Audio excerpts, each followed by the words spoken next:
जी बस आपको एक लड़के का रिश्ता बताने के लिए फोन किया था। आप कह रही थी ना कि अब आपको पाखी की शादी करनी है। हाँ शादी तो करनी है। आप बताओ परिवार वाले कैसे हैं?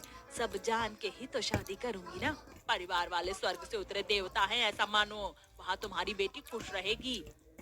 अच्छा ये तो बहुत अच्छी बात है। कौन कौन है परिवार में? परिवार में सास है, ससुर है, 5 देवर है और उसका पति। बस इतना ही परिवार है। क्या कहा? 5 देवर? बाप रे, घर में कोई बेटी या देवरानी जेठानी नहीं है? यहाँ तो मेरी बेटी काम करते करते ही पगला जाएगी। और अगर सास काम छोड़ निकली तब तो बिल्कुल नौकरानी बन जाएगी मेरी बेटी वहाँ। अरे कितना ज्यादा सोचती हो। क्या कहते हैं आजकल, ओवर थिंकिंग। ओवर थिंकिंग मत करो महिमा। परिवार के सदस्य एकदम खरा सोना है। उस घर के एक एक देवर संस्कारी, आदरणीय और लड़कियों की इज्जत करने वाले हैं। बहन नहीं है तो क्या हुआ, अपनी भाभी को बहन की तरह रखेंगे वो लोग। अच्छा ठीक है, अब मैं सोच कर बता दूंगी। तुमको 1-2 दिन का टाइम दो मुझे। अब महिमा ये चर्चा पड़ोस के लोगों से करती है। महिमा देखो, तुम्हारी देवरानी कह रही परिवार ठीक है तो फिर कर दो शादी। बाकी गारंटी नहीं ले सकती हूँ मैं कि देवर है वो भी 5-5 और घर में काम नहीं होगा। नौकरानी बन भी सकती है तुम्हारी बेटी और नहीं भी, ये सब उसके भाग्य की बात है। और इतना मत सोचो महिमा, एक ना एक दिन तो बेटी की शादी तुम्हें करनी ही है। और अगर लड़के वाले पैसे वैसे नहीं ले रहे तो अपनी गरीब बेटी की शादी कर ही दो। कब तक सोचती रहोगी? वहीं दूर खड़ी पाखी ये सब सुनकर खुद से कहती है। हे भगवान, मेरी चाची को और कोई परिवार नहीं मिला जो ये देवरों से भरा ससुराल मेरे लिए ढूंढ लिया।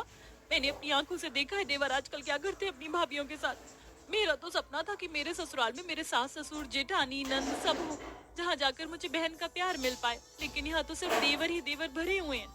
वहीं महिमा भी अब दुविधा में आ जाती है और घबराती हुई अपनी देवरानी को उस देवर से भरे परिवार में पाखी की शादी की बात आगे बढ़ाने के लिए कह देती है। ये सुनकर पाखी अपनी माँ से। माँ, आप चाची की बातों में क्यों आ रही हैं? आपने देखा है ना आजकल के देवर कैसे होते हैं, और आप फिर भी मेरी देवर से भरे ससुराल में शादी करवा रही हैं। अरे मेरे इतने सपने हैं माँ, वो सब चकनाचूर हो जाएंगे।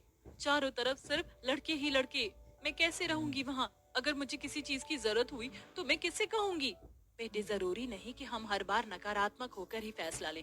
आसपास का माहौल हमारा इतना अच्छा है नहीं, इसीलिए हमने ऐसी चीजें देखी हैं। पर जिस जगह पर तेरे ससुराल वाले रहते हैं वो जगह काफी अच्छी है। वहाँ लोग पढ़े लिखे और समझदार हैं। और फिर तेरी चाची बहुत तारीफ कर रही है उस घर की। क्या पता तेरी किस्मत चमक ही जाए वहाँ शादी करके। तभी कुर्सी पर बैठा दिनेश। हाँ बेटी, तेरी माँ ठीक कह रही है। अब एक हफ्ता गुजरता है और पाखी को देखने के लिए 2 से 3 बड़ी गाड़ियों में लड़के वाले आते हैं। पहली गाड़ी से 5 देवर बाहर निकलते हैं जिनके हाथों में ढेर सारे गिफ्ट्स होते हैं। दूसरी गाड़ी में पाखी के होने वाले सास ससुर और उसका पति बाहर आते हैं। सभी लोग अब घर के अंदर आते हैं। महिमा सबको कुर्सी पर बिठाती है। वहीं टेबल पर पाखी सबके लिए चाय, नाश्ता, समोसा, नमकीन सर्व करती है। महिमा जी, आपकी बेटी की तारीफ आपकी देवरानी जी ने जितनी की थी, आपकी बेटी तो उससे भी कहीं ज्यादा खूबसूरत है। हाँ भाभी तो बहुत सुंदर है।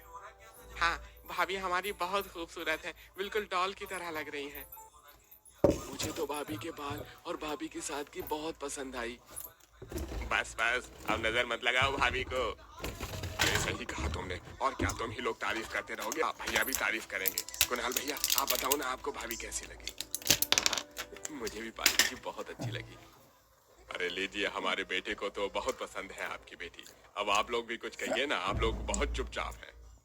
आप लोग भी बहुत अच्छे हैं और आपका बेटा भी बहुत शांत और सुशील है। बेटी तुम बताओ। अभी तक तो सब कुछ ठीक लग रहा है। हे मेरे कृष्ण मुरारी, अब मैं तुझ पर ही अपनी जिंदगी की डोर छोड़ती हूँ और इस रिश्ते के लिए हाँ भरती हूँ। हाँ, मुझे भी आप लोग बहुत अच्छे लगे और आपके भैया भी मुझे पसंद है। ये भाभी ने शादी के लिए हाँ कर दी। भाभी लीजिए, हम लोग